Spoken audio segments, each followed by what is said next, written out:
Iran America Israel जंग में क्या अमेरिका को नुकसान हो रहा है और ईरान ने क्या साबित कर दिया। एक महीने तकरीबन आराम से ईरान ने ये जंग बर्दाश्त की, जबकि चाहे अमेरिका हो, चाहे इसराइल हो, चाहे उसके दीगर इत्तेहादी हों या आम न्यूट्रल लोग, वो कहीं भी ये नहीं समझ रहे थे कि इतना लंबा सस्टेन कर पाएगा ईरान और इतने लंबे अरसे तक जंग खींच सकेगी। इससे ईरान को क्या फ़ायदा हुआ, अमेरिका को क्या नुकसान हुआ, इसकी तफसीलात क्या हैं, ऐसा क्यों मुमकिन हुआ, इस पर आज मैं गुफ्तगू करने की कोशिश करूंगा इंतहाई न्यूट्रल अंदाज में।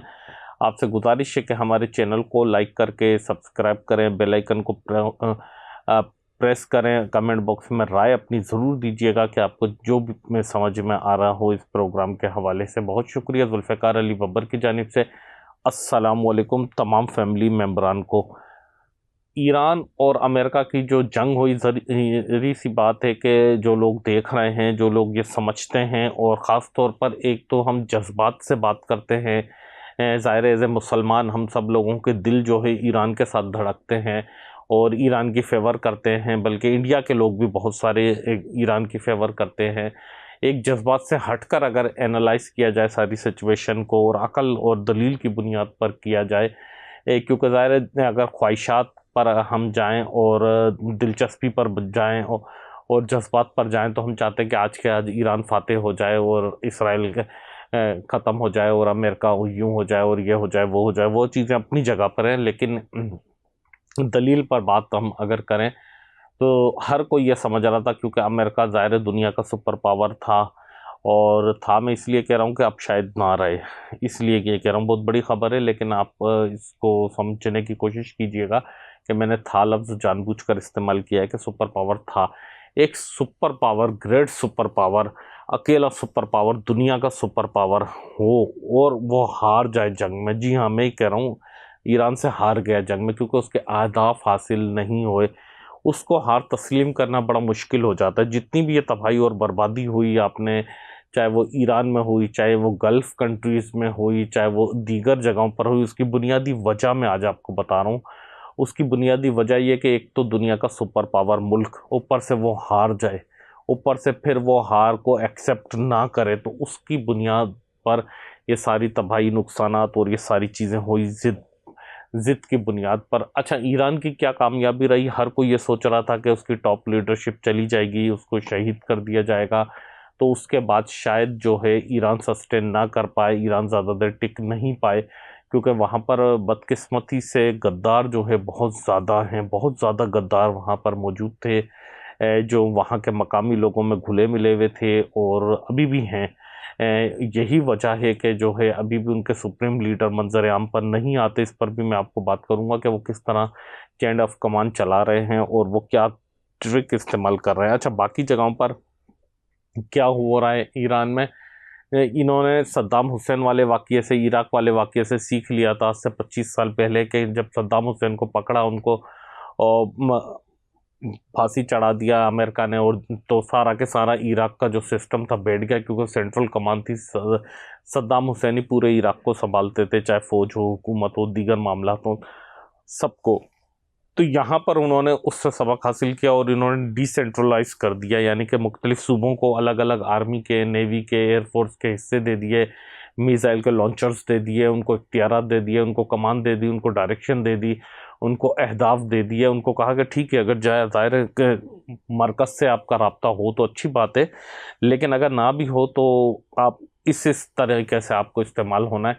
यानी कि अगर सारी क़यादत ख़त्म भी हो जाए, अल्लाह ना करे और ऐसा हुआ भी कि फ़ौज की क़यादत, साइंसदानों की क़यादत, सियासी क़यादत, मजहबी क़यादत, तो उसके बावजूद भी ईरान जो है बढ़ बढ़ कर आगे चलता रहा। ये एक इंसानी तारीख में एक जंगी हिकमत अमली में एक नया टर्न है। एक जैसे ईरान के शाइन ड्रोन हैं और दूसरी चीज़ें हैं, बहुत सारी ऐसी चीज़ें हैं, या मिसाइल प्रोग्राम के इन्होंने जंगी हिकमत अमली को या जंगी उसूलों को जो है आइंदा के लिए तब्दील करके रख दिया इस माशरे में। क्योंकि ईरान ने रवायती जंग नहीं लड़ी, उसको पता था वो रवायती जंग ना जीत सकता है ना लड़ सकता है। इससे बेहतर है कि ईरान ने यह सोचा कि जब जीत नहीं सकते तो कम से कम हार से बच जाएं। आज ईरान हार से बच चुका है। ईरान ने तवील जंग का टाइम बढ़ा दिया, जिसकी वजह से अमेरिका को बहुत ज़्यादा नुकसान हुआ, इसराइल में रहने वालों को नुकसान हुआ, बहुत ज़्यादा नुकसान हुआ, वहाँ पर पैनिक क्रिएट हुआ, वहाँ से इसराइल से लोग छोड़ कर जा रहे हैं। अमेरिका की इकोनॉमी पर बहुत ज़्यादा प्रेशर पड़ रहा है और मिड टर्म जो इलेक्शन है वो यही उम्मीद है कि सदर डोनाल्ड ट्रंप नहीं जीत पाएंगे। और अगर ऐसा हो जाता है, बिलफर्ज इम्पीचमेंट आती है जब तो ज़ाहिर है वो ख़त्म हो जाते हैं, लेकिन अगर इम्पीचमेंट नहीं भी आती है तब भी उनके जो इख्तियारात हैं, उनके जो कवानीन हैं और जो उनका स्टाइल है कवानीन इम्पोज करने का, एग्जीक्यूटिव ऑर्डर जारी करने का, वो सारी की सारी चीज़ें रुक जाएंगी, उनके हाथ पांव बंद जाएंगे।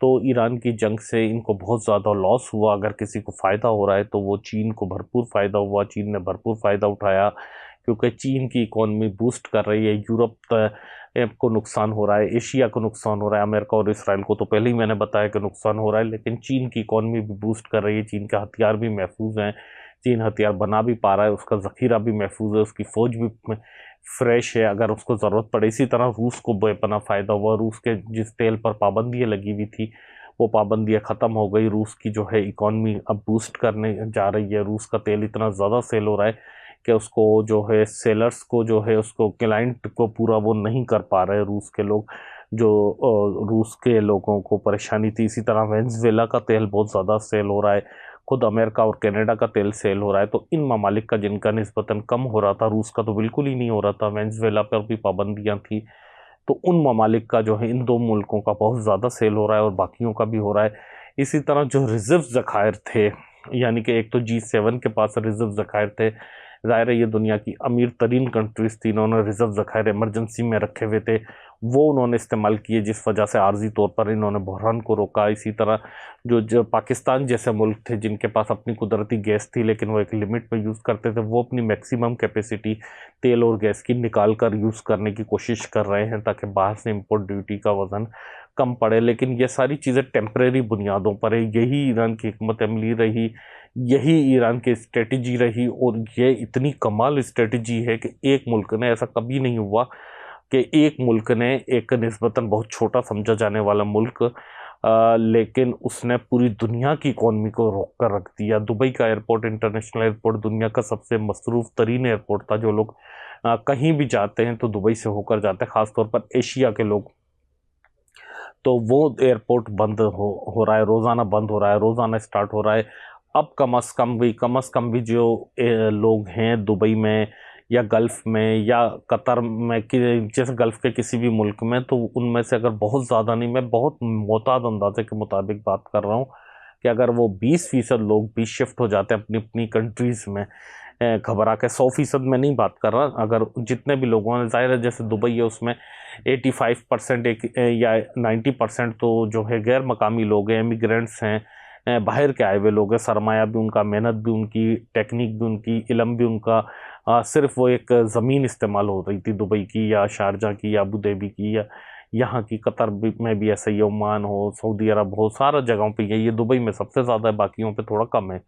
तो वो अगर 10 से 20% भी जो है लोग अपने अपने मुल्कों में, जैसे इंडिया में आ जाएं, पाकिस्तान में आ जाएं, बांग्लादेश में आ जाएं, तो ज़ाहिर है वो कुछ ना कुछ आकर करेंगे, या अमेरिका में चले जाएं, सिंगापुर में चले जाएं, मलेशिया में चले जाएं, ऑस्ट्रेलिया, कहीं भी जाएं, वाट एवर। लेकिन हाँ, ज़्यादातर एशिया के लोग गए हुए थे तो एशिया में ही लौटेंगे। तो वो वहाँ पर जाकर कोई प्लॉट खरीदेगा, कोई घर खरीदेगा, कोई अपार्टमेंट खरीदेगा, कोई दुकान खरीदेगा, कोई गाड़ी खरीदेगा, कोई बिजनेस करेगा, कोई फैक्ट्री लगाएगा, कोई कारखाना लगाएगा। तो उन मुल्कों में इन्वेस्टमेंट आएगी, पैसा आएगा, और जो है यहाँ से जो है बहुत ज़्यादा इन्वेस्टमेंट निकलेगी। यानी कि जो गल्फ़ था वो जो है बहुत ज़्यादा नुकसान हुआ उसको, अमेरिकन अड्डों की वजह से, अमेरिकन इत्तेहाद की वजह से, सारे अरब ममालिक को। दूसरी बात एक जो तेज़ी से बढ़ रही है कि इलेक्ट्रिक व्हीकल्स जो हैं वो दुनिया में एकदम खपत, इसकी अहमियत का अंदाज़ा वो लोगों को बढ़ गई है बहुत ज़्यादा, और ऑर्डर्स के मुकम्मल कंपनियां नहीं कर पा रही, क्योंकि अब जितनी टेक्नोलॉजी जिस तरह चेंज हो गई है तो उस तरह लोगों को समझ आ रही है कि सोलर हम घर पे भी लगा सकते हैं या विंड लगा सकते हैं और उससे एनर्जी प्रोड्यूस करें, और सोलर वाली अगर ईवी वाली गाड़ी हो तो वो चार्ज कर लें रहा है, और उसके बाद हम आराम से चलाएं। फ्यूल की झंझट, ये टेंशन, ये परेशानियां, ये पैसे, ये लॉकडाउन, ये परेशानियां से हम बच सकते हैं। तो ईरान जो है बड़ा सक्सेसफुल रहा, ईरान की जंग हिकमत अमली बहुत ज़्यादा सक्सेसफुल रही और जो है बहुत ज़्यादा कामयाब रहा। 1 महीने से ज़्यादा जंग को खींचने में ईरान कामयाब रहा। बेशक ईरान का बहुत ज़्यादा नुकसान हुआ, ईरान में बहुत ज़्यादा तबाही हुई, लेकिन ज़ाहिर है ईरान के पास दूसरा ऑप्शन नहीं था, उसके सर्वाइवल की वो जंग लड़ रहे हैं। ईरान के लोगों को ज़िंदा रहने के लिए ये लड़ाई लड़नी है और बाकी लोग कब्ज़े के लिए, वसाइल के लिए लड़ रहे हैं, फ़र्क ये है सिर्फ। तो ईरान जो है, मुझे नहीं लगता कि जो है इतने नुकसान के बाद भी हारा वो मुल्क कहा जा सकता है। आप लोग इस हवाले से क्या राय रखते हैं, क्या सोच है, क्या इंफॉर्मेशन है, इस हवाले से नीचे कमेंट बॉक्स में ज़रूर बताइएगा, क्योंकि इसका इंतज़ार मुझे भी रहेगा और बाकी दोस्तों को भी रहेगा। तो खुल के आप लोग अपनी राय का ज़रूर इज़हार कीजिएगा। फ़िलहाल मुझे दे इजाज़त। अल्लाह हाफ़िज़।